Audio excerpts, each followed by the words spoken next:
Welcome back, hippie friends. Chrissy here with the Hippie Vibe Tribe, and we are bringing you today's message. What is going on? How are we doing? How are we feeling? What's the habs? What's the story? What's the gossip? Gonna find out today. What do I want to tell you while we shuffle and put some cards down?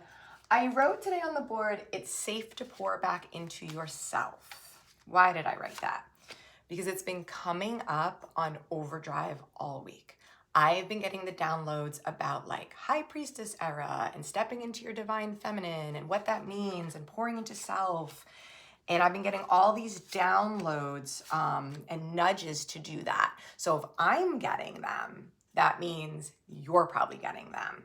And we're gonna talk about it here.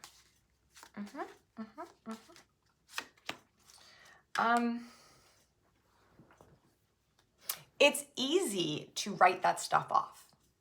It's easy to not pour into self. It's easy to look at something that can be considered, frivolous, like let's say maybe mani-pedi, getting your nails done. And you could make it wrong, right? You could say, oh, that's somebody telling me how I need to look, or oh, they always push beauty products and oh, the chemicals and oh, the money. I don't want to spend the money. It's a waste. They're just chipping 2 weeks or whatever story you come up with to prevent yourself from not pouring into self, from not treating yourself extra with like luxury, hands of luxury, treating yourself like you are in your High Priestess era. You are the queen, the king, the emperor, the empress, pouring into that and then doing little things to help activate that reminder in you. Sometimes it's not about, the color on your nails, but it's more about like how that makes you feel when you look down, right? This was a massive download that I got this week. So I'm sharing it here. Let me know if you also got the same download or if this download is resonating. Maybe I got it to share with you and now you needed to hear it. Who knows, right? Let's flip some cards. All right. Now that we got that out of the way. All right, we got a little pile here. You ready? First card, surrender. A little W here. Surrender. It's like you have no reason not to. That's what this feels like. It feels like in the past, if someone told you, hey girl, relax, take a breath, just surrender, trust the universe. It almost feels like you could have easily turned around. I see like whiplash, like a quick head snap, and almost like a shark bite, saying all the reasons why they're wrong.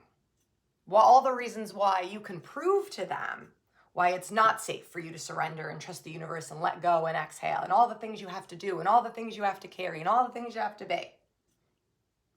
That's the past. That's not your story anymore. You are already there, sir. You are already there. Full surrender. Ground. Cycles.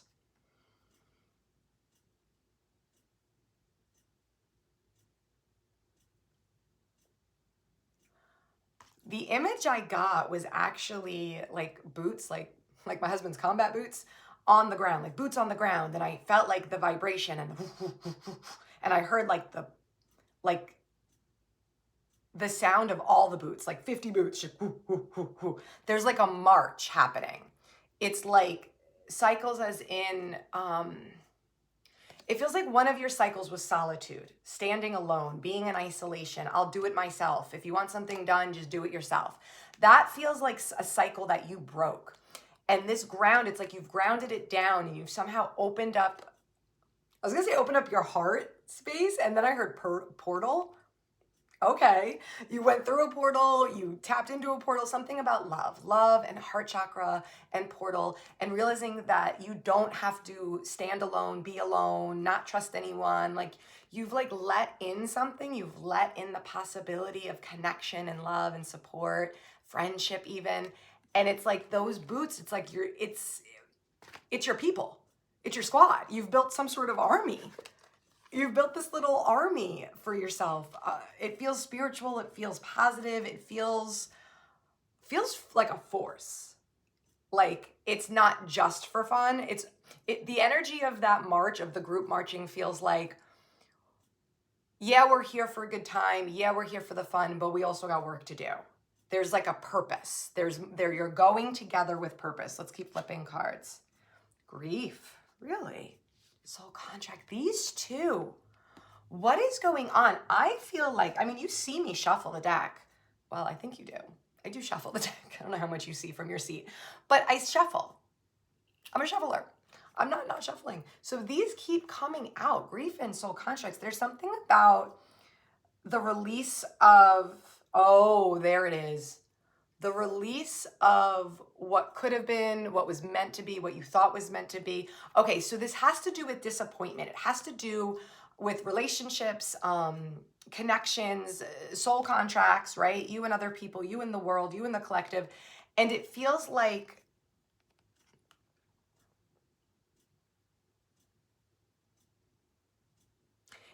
you're not sad anymore. Like you almost sat in the coulda, woulda, shouldas. Maybe I should have done this. Maybe I should have done that. What if they said this? I could have said that. It's almost like you were like, how could I save this relationship? What could I do to save this? That's the energy of this. And you're like, you're not there anymore. You're like, I did everything I can do. It wasn't meant to be. There's great surrender in that. It's like you're realizing the people that are still with you are your people that are supposed to be with you for however long they're supposed to be with you.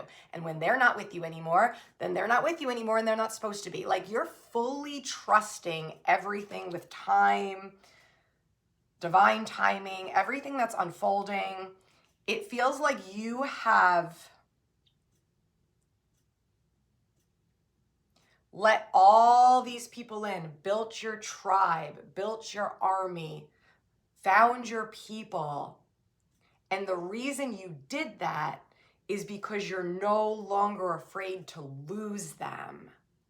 You had so much loss, so much people coming and going in your life that you started to like not let things in, not, connect, like almost island of one. I'll just be alone, like lone wolf energy, because you were like, well, I can't lose them if I never had them. You got them. You're not afraid to lose them because you realize it has nothing to do with you. It's just ebb and flow of frequencies and where everybody's meeting. Sometimes you're on the same frequency, you're on the same page. Sometimes you're not. Sometimes you're walking side by side. Sometimes you're on opposite ends of the world and you're barely in touch. And then sometimes you come back together. Sometimes you never come back together and those people just stay in your past, right? But all of this now, I think you used to have some sort of like an anxiety or a desire to control, and now you don't. You're like, here today, gone tomorrow. It's all on purpose. You don't have this anxious attachment style anymore. Oh, you don't have the anxious attachment style anymore. Well, good. That shit's exhausting. All right, let's flip the last two. What is this? So we have the death card, little weirdo representing the tower card, death card here, and abundance with Blaze and Gemma.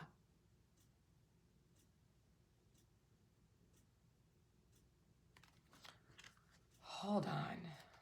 I need to I'm like tuning in. I'm like holding the cards, but like authentically trying.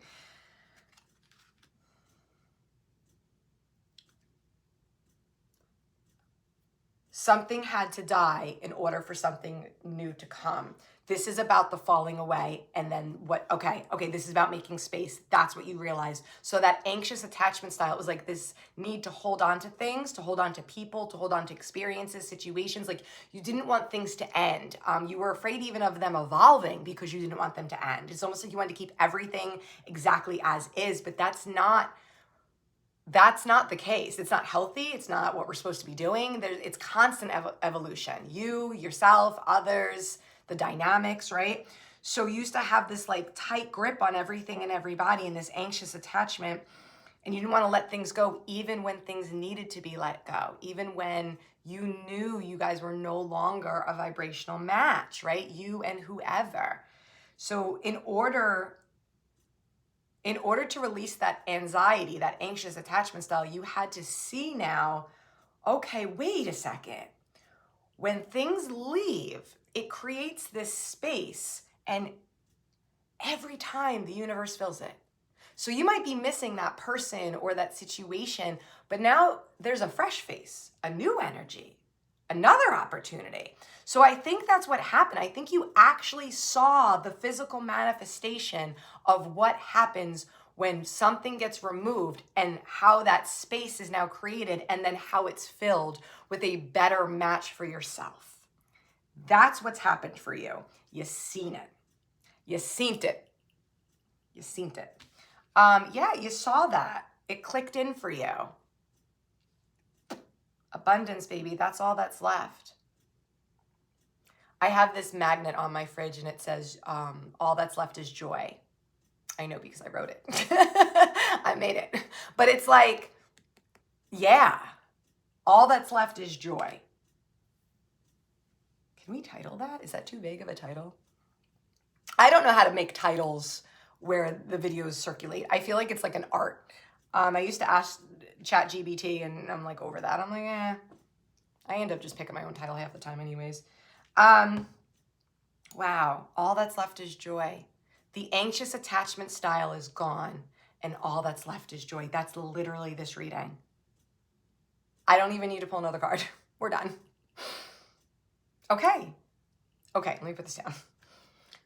Thank you for choosing to vibe here. I am Chrissy, creator of the Hippie Vibe Tribe characters. I love you. You're slaying. Keep going. I'll see you on the next message.